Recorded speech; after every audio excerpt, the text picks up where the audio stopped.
All right, let's dive right in. We're going to talk about one of the most revolutionary and, yes, super controversial ideas of the last 100 years, the unconscious mind. You know the kind I'm talking about, right? The ones that are so vivid, so weird, that you just can't shake them all day. You're left wondering, where in the world did that come from? Or how about this one? That awkward moment when you say something you totally didn't mean to, but a little part of you thinks, eh, that actually felt kind of true. We call that a Freudian slip for a reason. Well, what if I told you those aren't just random brain glitches? According to one of history's most famous thinkers, they're actually little windows into a massive, hidden world inside our own heads. And that man, of course, was the one and only Sigmund Freud. Now, he started out as a pretty standard neurologist, but he got completely obsessed with this wild idea. He started asking, what if my patient's physical symptoms, what if they aren't coming from their body at all, but from their mind? And that single question, right there, basically launched the entire field of psychoanalysis. And the absolute cornerstone of his whole theory was this huge idea, the unconscious. Freud said that our conscious mind, the part we're aware of, is just the tip of the iceberg. Deep down, beneath the surface, is this massive, hidden reservoir of feelings, urges, and buried memories. And that's what's really steering the ship, even when we think we're the ones in control. So, how does this hidden world even work?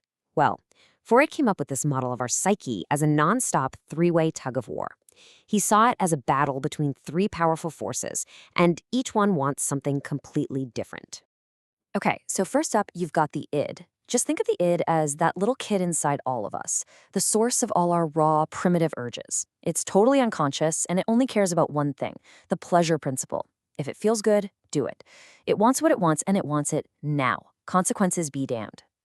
Then, on the complete opposite side of the ring, you have the superego. This is your inner goody two-shoes, your moral compass. It's built up from all the rules and shoulds you've learned from your parents, teachers, and society. The superego is always pushing for perfection, and it's where we get that feeling of pride when we do good, but it's also the source of all that crushing guilt when we mess up. And who's stuck in the middle trying to keep the peace? That's the ego. The ego is the realist, the rational negotiator. It works on the reality principle. Its whole job is to figure out, okay, how can I get the id what it wants, but in a way that's, realistic and won't get us into a ton of trouble with the superego? It's a tough job. This little chart here breaks it down perfectly. Let's say you see a snack you really, really want. Your id is just screaming, give me, I want it now, and would just grab it. But then your superego pops up, wagging its fingers saying, hello, stealing is wrong. So it's up to your ego, the mediator, to find a solution. It might think, okay, maybe I can trade for it, or just ask nicely. And that little internal debate, that's happening inside our heads all the time. So you're probably wondering, how on earth does the ego handle all this pressure? I mean, that's a lot of stress. Well, it has a secret weapon, a whole toolkit of unconscious strategies we call defense mechanisms. Think of them like mental shields that pop up to protect us from all the anxiety that this internal war creates. But here's the thing, not all of these shields are created equal. Later researchers, like a guy named George Violent, actually sorted them into a kind of hierarchy. You've got your mature defenses at the top, which are actually pretty healthy ways of coping. But the further down you go, the more immature and reality-bending they get, sometimes even becoming, pathological. So what's a good one? A really great example of a mature, healthy defense is something called sublimation. This is basically when the ego takes a potentially harmful impulse, like aggression, and channels it into something constructive and socially acceptable. So think of someone who turns their aggressive energy into becoming a star athlete, or an artist who pours all their inner turmoil into creating a breathtaking piece of art. That's sublimation in action. Now let's look at the other end of the scale, a really immature defense like denial. This one is pretty straightforward. It's just flat out refusing to accept what's real. And sure, it might feel better for a minute, but if it becomes a habit, it's a huge problem.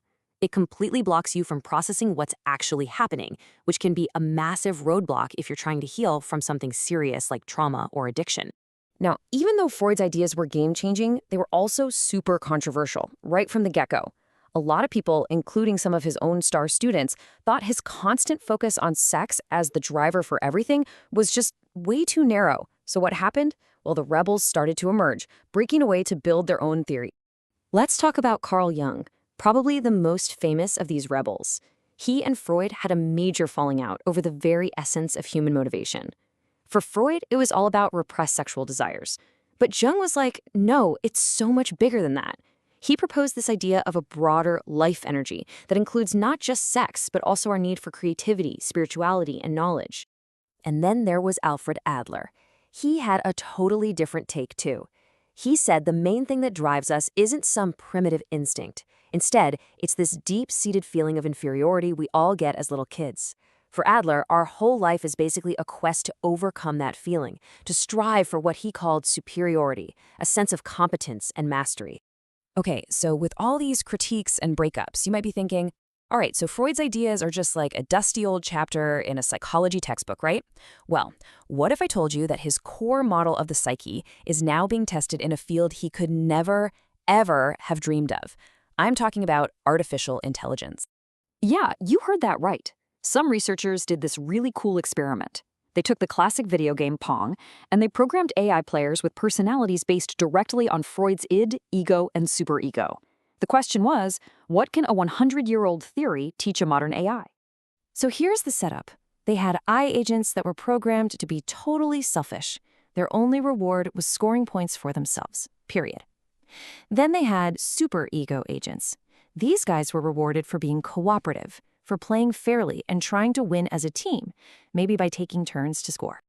So they measured what they called the AI's happiness, which was really just how well it was meeting its goal. And at first, no surprise, the selfish-eyed agents were way happier. They were almost perfect at just racking up points. The superego agents, trying to balance winning with being fair, well, they struggled a bit more.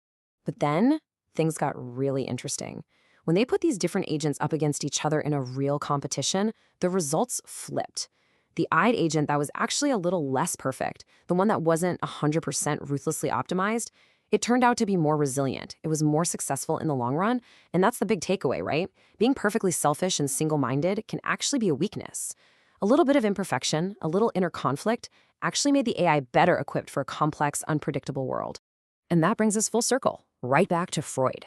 Look, a lot of his specific theories are still heavily debated, and they have been for 100 years. But his core, fundamental idea, the idea that our minds are these messy, complicated, often conflicted systems, and that so much of the action is happening behind the curtain of our conscious awareness, that idea is more powerful than ever. His impact, as a recent paper put it, just cannot be understated.